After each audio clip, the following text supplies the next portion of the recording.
Hi friends, good afternoon. Today is 2nd of August 23. Lately in my classes I see that youngsters are quite curious, or let me say quite concerned of AI. I bet you know what AI is. AI, the artificial intelligence. To put it in perspective, we can divide it in three parts. It could be much broader discussion and there could be many parts of it, one content and another, but just for sake of clarity, let's put it in three parts. One would be the VR, other the AR, and then the AI. So VR is virtual reality. Now it is a virtual environment where you can really experience and feel the environment, but you can't control it. For example, if you go to a multiplex or a mall, there could be a VR setting where you could get the VR goggles, and there could be a boat, a rocking boat. You sit on it, put on the goggles, and the boat is rocking. But on your goggles, you see that you are riding the high waves or on a storm, and you are just feeling that excitement and the thrill.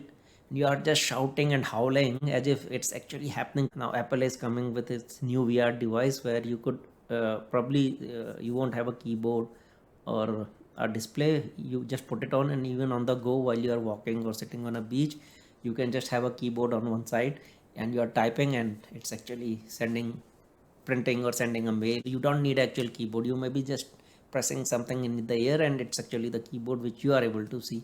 But someone on the other side would just think you have gone crazy. You could be just walking and deciding on the transparency level how you want to look things outside. The noise cancellation would be there. So it's going to be a different world. Yeah, we have been typing for the last 25 years since computer have been there in the same way. Now probably this is going to change. That was about VR. Let's talk about AR.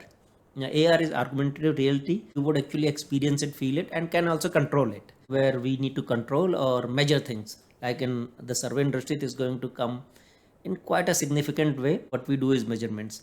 So for any measurement, we need two known points, and then we can find out the third unknown point. So we create a baseline. In the traditional way, we have to mark two places, locate them, position them, and it takes quite some time to make a baseline, and then we can measure the third line. The triangulation, a long, gruesome process. Now that would be very easy with augmentative reality, where you could just create virtual baselines. This would be a virtual environment where you can actually experience the virtual environment, and you can also control it.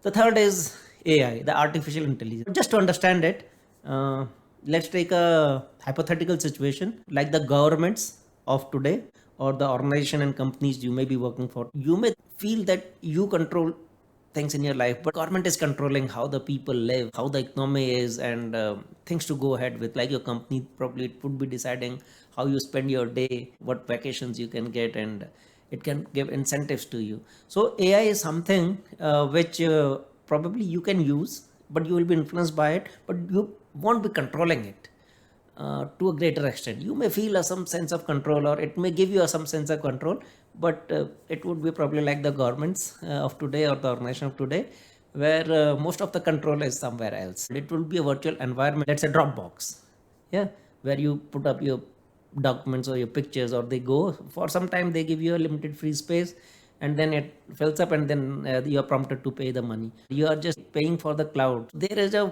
virtual world which people are actually paying to get that real estate in the virtual world, right?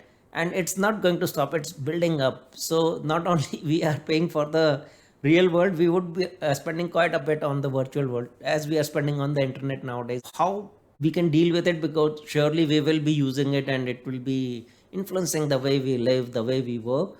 The best thing is just live in the moment. Let's say you are a student, so just put it in the back of your mind that anything that can be modeled means that can be predicted. AI will take that job. Whatever can be repeated, all those things which are just based on repetition and does not require any thinking, any creativity or intuition will be taken by AI. Why is AI coming? It is because let's say you want to visit a doctor, you just can't get appointment at any point. Maybe a couple of minutes, hours, or even days, and then you get appointment. Let's say you apply for a bank loan or apply for a visa. It may come up in 15 days, a week, 10 days, or maybe 2 months. But just think of a world where you give an examination, and as you come out of the door, there is a display. You see your result on the display. The same way you apply for a visa, and as you fill up the form, your visa is there. You don't have to wait for the results. So that is the world we are heading towards. That will be interesting time. All those work which were done earlier uh, in a rudimentary way would be taken by AI. So most of banking will go, most of the desk job and data entry jobs will go. Teaching will certainly change, but it won't replace the teachers. It would aid the teachers. Only the difference between the unemployed and the employed will be those who use AI and those who don't. Like in computers, if you don't know computers, you probably would find it difficult to get a job. So it would be the same step ahead. There may be many more consequences which we will discuss as we go on, but I hope this one was interesting. Thank you. Take care. Shout back.